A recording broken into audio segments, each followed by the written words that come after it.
It's kind of weird how many videos are out there about how to find your art style and how to make money with your art and so on, but it's a lot harder to find genuinely fangirly level type of videos about how much people love making art and working on their craft. I think it's really important to actually articulate it, especially today in the age of AI. So my art medium of choice, my obsession, if you will, is stained glass. And it's kind of a bummer because stained glass is dying. Let's face it, it is not culturally very relevant anymore. It's a little bit stagnant. Like, yeah, we have a lot of churches, so stained glass artists are free to do restoration work, but beyond that, while I love older stained glass, they definitely kind of have a grandma sort of vibe to them. It's not in the heart of today's trends. So today I want to tell you about what it is that I like so much about stained glass as I work on my next piece. So make yourself cozy because we're going to be hanging out in the studio for a while. You might as well get settled in. Today I'm going to be working on my Goya-inspired witch piece. This is something I've designed over a year ago, I want to say. Yeah, a year ago. I'm very excited to get into it, but it is a massive and very intricate piece.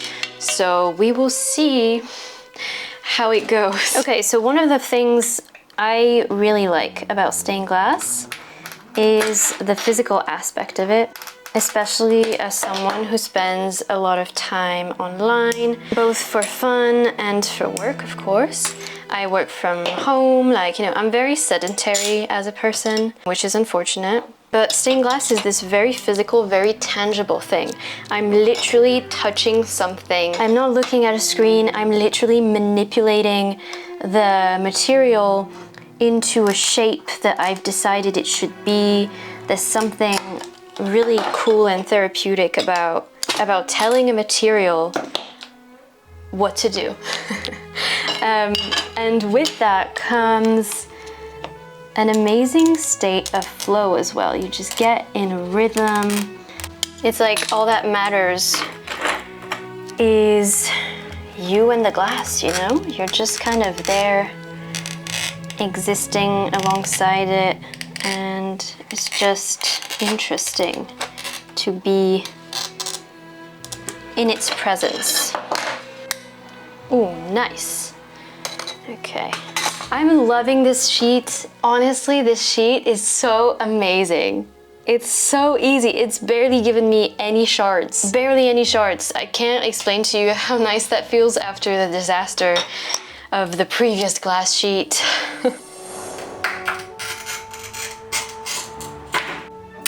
No! Of course, I've had a couple of disasters already. I only started work on this piece like 10 minutes ago, and I've made a few mistakes. Mistake number one was actually choosing this piece of glass for my piece. Let me explain. First of all, this is very tricky glass to work with. It's very textured, which means the glass itself is hard to cut. It doesn't really want to cut, if we're being honest, which makes my job way harder. Mistake number two was choosing this glass, even though I didn't have very much of it left. And the way I envisioned this is I envisioned having this piece of glass circle my entire design. So if one piece isn't feasible, then I have to scrap the entire thing and just use a different glass, which is not ideal considering I currently have 3 broken pieces and I haven't finished cutting them all. So, it is so sad. You see how these were supposed to be 2 long pieces. That didn't work so well. I have another long piece which was supposed to end in a square. Didn't cut that properly. So yeah, I made some awkward cut shapes on a very difficult piece of glass after not having a lot of practice with glass cutting and not having a lot of backup with this type of glass. So I just made all kinds of mistakes, really. I'm now looking around to see like if I have an equivalent glass sheet that I could use instead. I don't think so. I'm gonna have to use something else. That's a shame because this is really cool. This is really cool glass. Beyond the state of flow that you easily find with... Damn it, I cut myself again. I'm gonna get a band-aid. I'll be right back. Okay, all good.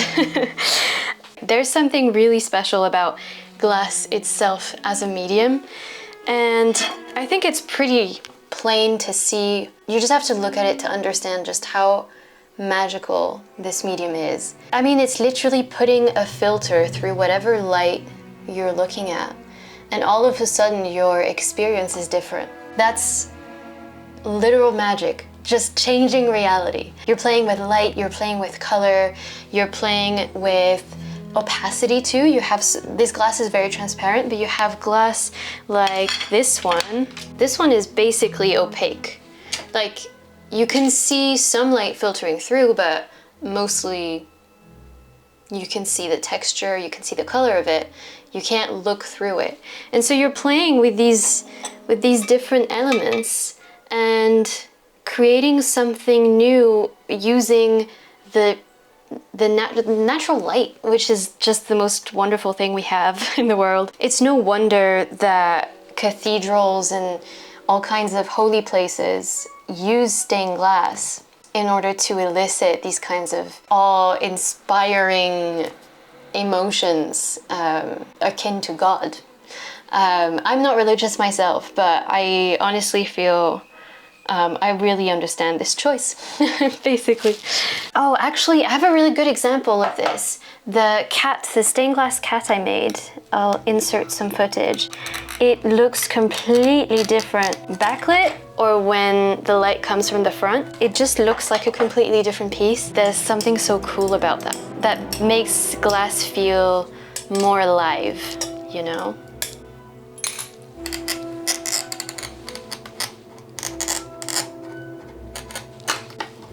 Whoa. Oh, nice. Wow. It snaps so well. What a joy to work with. Another fun part of stained glass is that you get to basically do puzzles. As you can see, I'm obviously cutting my pieces one by one. And so then you have to adjust each cut based on the previous one and make sure that they fit together and everything. That can be tedious. That can be tedious. But it can also be really fun. When you put together all of your pieces and it makes sense as an image, that just it's the coolest feeling. Whoa, you need to calm down. Okay. I'll say one last thing I really like about stained glass as a medium specifically is that when you work with glass, you're basically doing a collab with whatever artist created the glass sheet. I don't know if all stained glass is handmade / mouth blown, or if that's just a type of stained glass, but I'm pretty sure most stained glass is made by a person, by a glass blower or a team of glass blowers who just create these beautiful pieces, these beautiful materials for me to then work with and turn into something new. So it's almost like becoming part of a lineage. Somebody made this stuff, and I think that's really interesting. Whoa, that's a perfect cut. Incredible. Yes. Often glass will break in a line, and so I don't really want it to break where I don't want it to, so I will just grind this down to the shape that I want it instead of risking to damage this entire piece and having to cut it again, etc., etc. Oh, I'm really taking risks with this cut. Please don't break on me. Okay. Ah, I'm tempted to go further. Is that done? I don't know. If I may tell you a little bit more about what I'm actually working on, this is a piece that I made or that I designed about a year ago. Now, a year ago, I was in a very different place in every sense of the term. I was in Sweden, in between countries, in between housing. Wasn't really sure where me and my partner and my cat were gonna end up. Having spent a few months, you know, in this kind of liminal space of not knowing where home is going to be, or trying to move to France, but it was taking a little bit longer than we planned. I think living in uncertainty for a while made it so that I just felt completely empty. Art-wise, I was really uninspired. I didn't know what to do, what to make. I ended up working on some pretty funny stuff. I worked on misericords, which I made a video about. I'll link it if you're interested. That was quite fun, but it was cool to do, but it wasn't my project. You know, I was copying existing designs and turning them into stained glass. So I really wanted to find some way to reconnect with my creativity and with my own voice, like a sense that I was able to come up and create something, you know. So I ended up looking for inspiration in Francisco Goya's work, because he made a whole series of paintings about witches. Now, his work was super dark.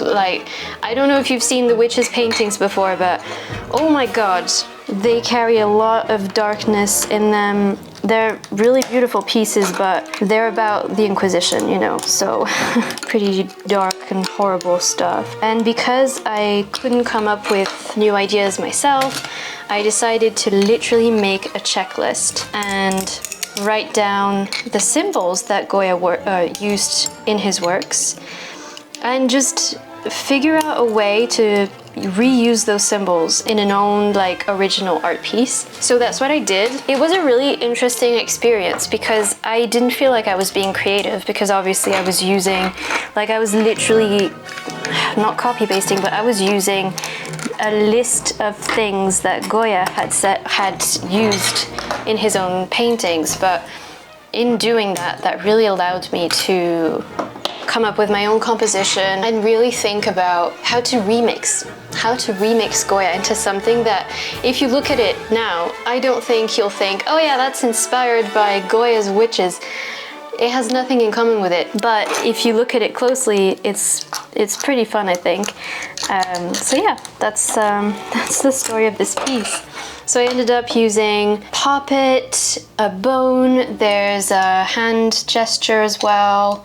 There's a few symbols like that, which I've reused. Working on this witch piece didn't solve all my problems right away. Like, I still struggled to come up with creative ideas and to be consistent in my work. And in all fairness to me, I did not have glass at that point. I did not have my grinder at that point.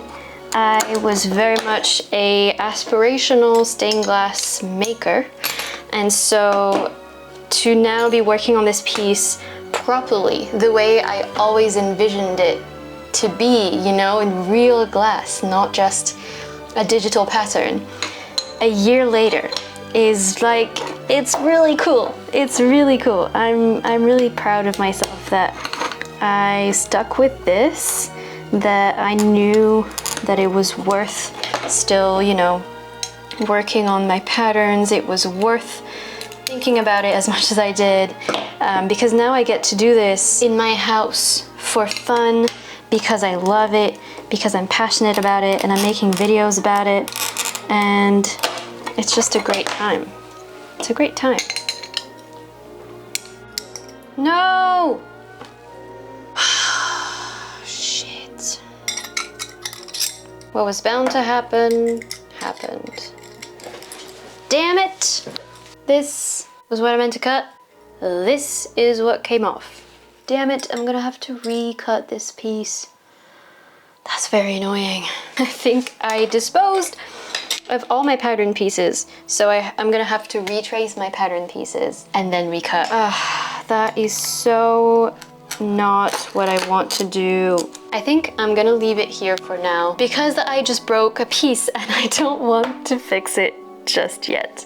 So I'm gonna clean all this up. Thank you for hearing me out. Let me know if you have any questions about stained glass. Thanks for keeping me company. I'll see you in the next one. Bye.